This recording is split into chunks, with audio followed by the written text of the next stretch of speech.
Hello friends, Ben Ochart here, coming to you from very warm and very humid Nashville, Tennessee. Very pretty. Yesterday it was 80 degrees and we had a thunderstorm. Go figure. So here's an update on what's going on. It's getting pretty interesting around here. I'm trying not to stress out. I'm trying to still enjoy myself here. Maybe you can give me some advice on some of the things I'm working on. Regarding this piece of driftwood you see right here. Some of you saw the video where I was cleaning it up, and it's been sitting out here in the sun, getting rained on and getting sunshine. And it turns out that my neighbor has a power washer, so I'm going to go ahead and give it a power wash as well. And then I'll probably end up soaking it in the tub, a little bit of food grade hydrogen peroxide, and then letting it soak with some Prime or some Fritz Complete for a day or so. And that should make it pretty much tank ready. Beautiful piece of driftwood, as you can see. I may have to cut it, perhaps right back here, cut these two pieces apart so that this piece here that comes around and up here ends up being one piece. It's got this beautiful sort of swim through area right here, and then have this big piece here, a separate piece. Maybe even have to shorten this because it's just so long, and I can't really have anything sticking out the top. I think Jackson's a little stressed out. Let's take a look at him.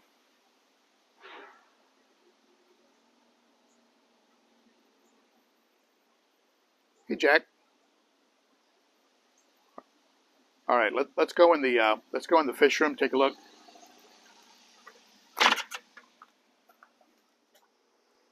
Here's the Mad Professor's laboratory.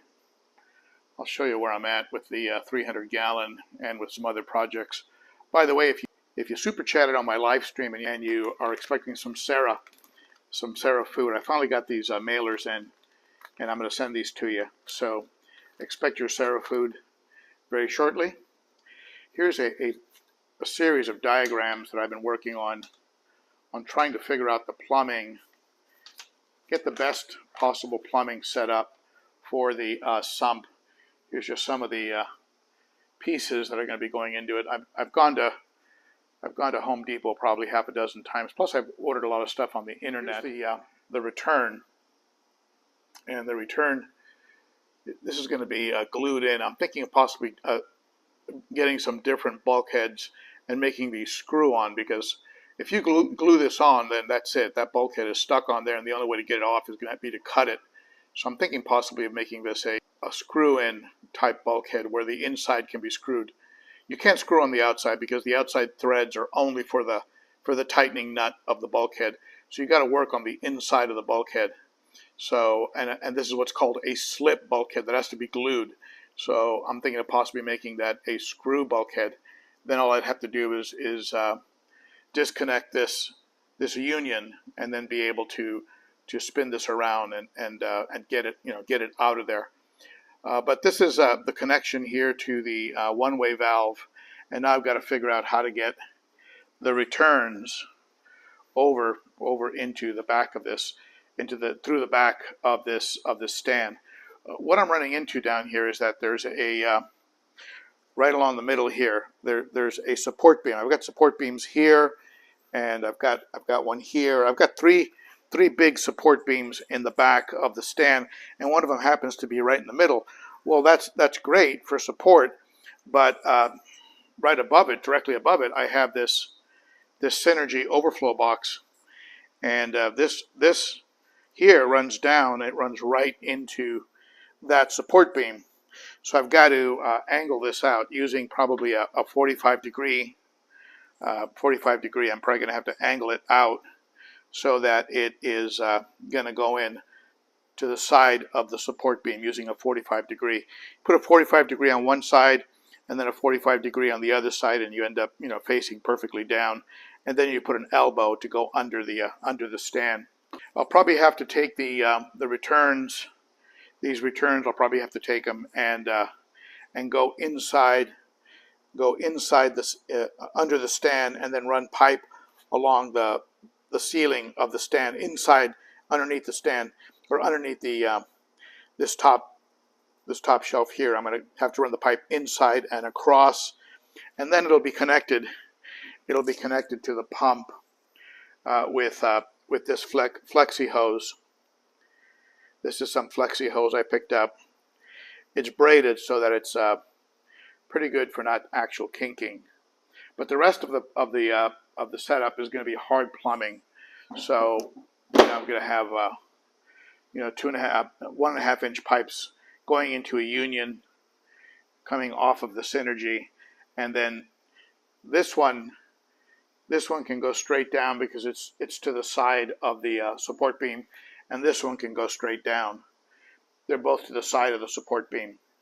But this middle one here is going to have to go just beyond those on a 45-degree angle, and I'll figure that out. But that's what I'm doing right now, trying to figure out the best way to get this thing plumbed and so that it's efficient, and the water isn't having to go all the way around the world, but can actually be as efficient as possible. Take a quick look at the fish. I know you folks like to see the fish. Here's that beautiful Vieja Zonatus. He's looking great. African cichlids are looking great. Looks like the OB is taking an interest again in the bicolor 500, and if that becomes aggravated, I'm going to have to pull him out again, and possibly this time take him over to the local fish store. Hopefully this is just something temporary, but he was very calm and cool there for about over a week or more after bringing him back. But it looks like he's going back to his bully ways. The eye biter is eating well and starting to fill out. He is very shy when it comes to going after the food and gets bumped out of the way by some of the bigger fish. But I just make a point of making sure to get a little bit of food to where he's at, and he tends to do okay. Trout continues to blossom nicely. The rest of the fish look good. Some concern about that OB. He was doing really well there, and I really thought that giving him a longer timeout was going to make a difference. But it looks like he's reverted back to being a jerk. Staying on that pick. He's picked out the smallest fish in the tank. That's his way, I guess, of working his way up the pecking order. I wish I had a tank boss like I used to have. I used to have a Venusis, and this is a Venusis right here. That beautiful blaze. I used to have a large Venusis that was a tank boss, and what that tank boss would do would be get in the middle of fights. So when fish would get into it with each other, he would just come down and get in the middle of them and break it up. Come on, Trout, don't you want to be the boss? Little rainbows. Beautiful chocolate, red spotted Severum.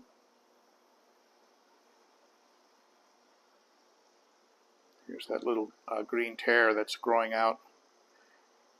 Looking better every day. Redhead Tapajos. Electric blue Ocaras love hiding underneath this filter for some reason. Wish they'd come out more because they're really pretty. But they do come out to eat, and they do swim around sometimes. But they're pretty shy.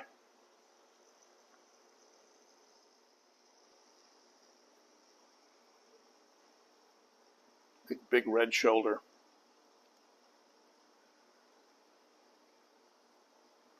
Another Vieja, different type of Vieja. Salvini. Beautiful fish. Nicaragua. This is the female, of course. I kept the female, got rid of the male. They can be pretty aggressive, much more aggressive than Geophagus. Geophagus surimanensis are very pretty. AC Hecli just stays out of everybody's way.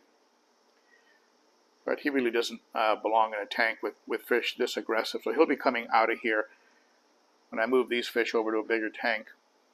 The AC Heckelei and the red shoulder, they'll be living in a different place, along with the Geophagus.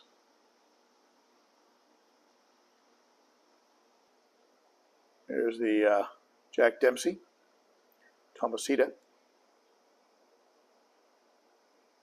Let's take a look at the community tank real quick. This is the green tear that I pulled out of the other tank because he was just being overrun by the other one, and he's really blossoming nice. So I don't know what I'm going to do with two. I end up with two nice green tears. I'll probably end up having to give one of them away or have a separate tank for him. Love the rummy noses, the way they school, and also, of course, the cardinals. It's a good batch of cardinals. Got them from, picked those up locally over at the Aquatic Critter. Lemons continue to get more lemony. Red surplus looking great. Love these green laser cories. I'd like to get a couple more of them. I know they do better, like in groups of 3 or more, 5 or more ideally. Hey, Mr. Mustard.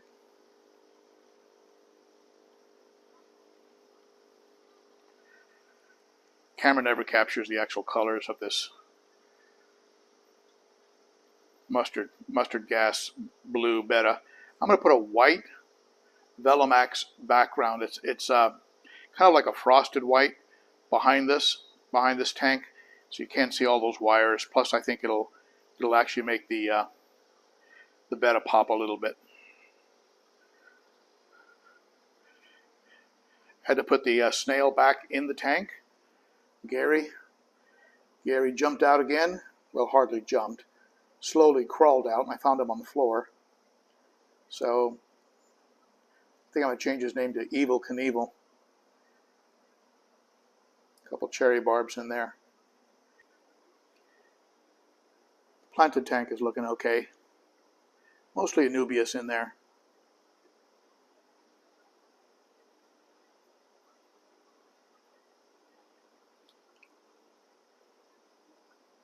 So that's the update. Never a dull moment here in the fish room. There's a lot to do.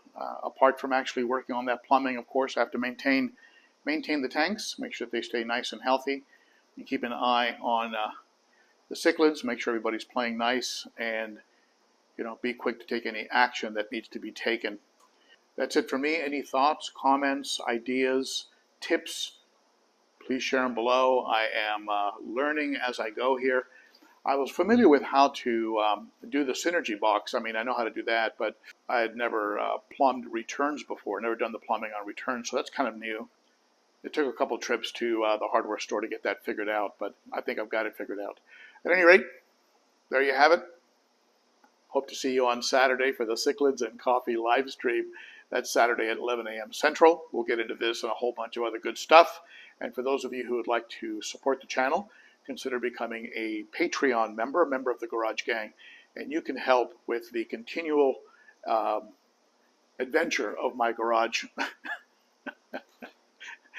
Thank you so much, my friends. I'll talk to you again soon. Bye-bye.